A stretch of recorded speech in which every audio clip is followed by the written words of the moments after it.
गाड़ी चलने लगी, लेकिन मैं अपने ख्यालात में रुका रहा। आज ये किस्सा ख़त्म हो जाएगा।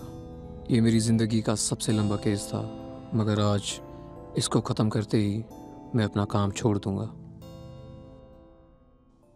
ये वो वाहिद केस था जो मैं 3 महीने में सुलझा ना सका। मैं अपने काम में माहिर था, मेरा तीर हमेशा निशाने पर।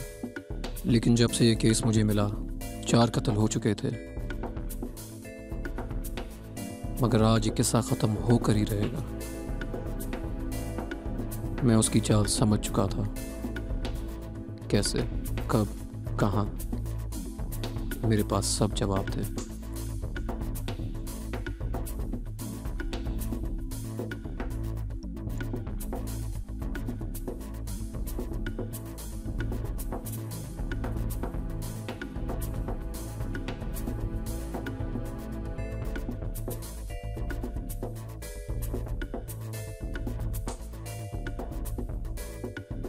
मेरी बीवी की आवाज़ मेरे कानों में गूंजी और मुझे कल रात की बहस याद आ गई।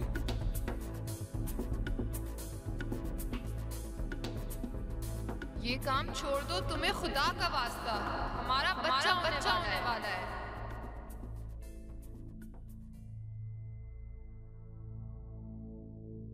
सही कहती है वो। सिगरेट जहर है, लेकिन इसके बगैर गुजारा नहीं।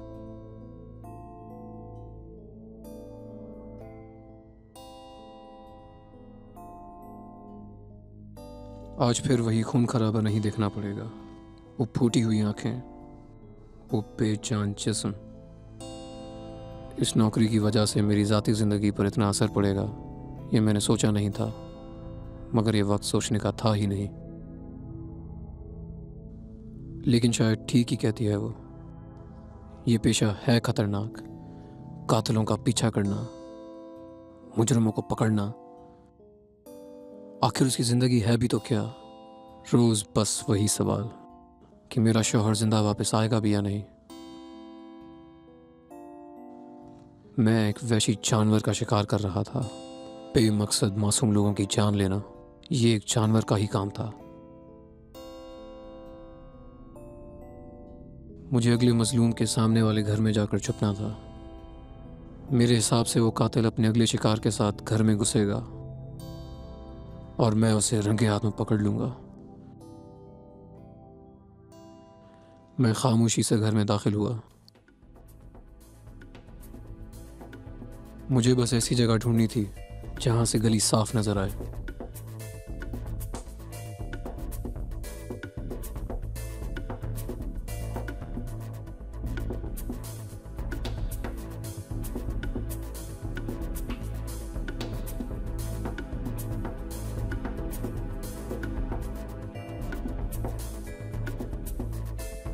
मैं दीवार से लग के खड़ा हुआ।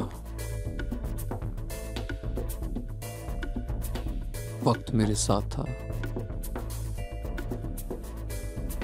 जैसे ही मैंने बाहर देखा, मेरा दिल थम गया। घर में पहले से कोई मौजूद था, मगर इससे पहले मैं कुछ करता, मुझे खिड़की में 2 लोग नजर आए।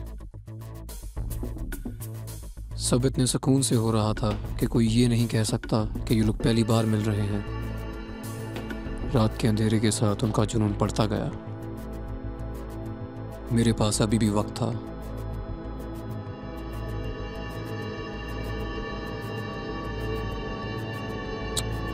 फिर नहीं। मेरा अंदाजा गलत कैसे हो सकता था, जबकि मेरे पास सब जवाब थे। ये मेरे साथ नहीं हो सकता। वो कातिल एक औरत थी।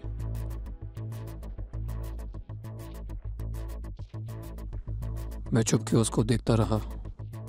वो घर से निकलकर चलना शुरू हो गई। उसका चेहरा ढका हुआ था। अंधेरे में उसका चेहरा देखना और भी ज्यादा मुश्किल था।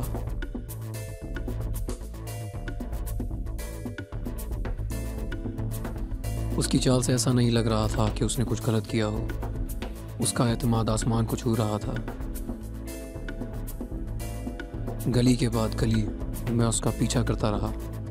उसको मेरे वहां होने का कोई अंदाजा नहीं था।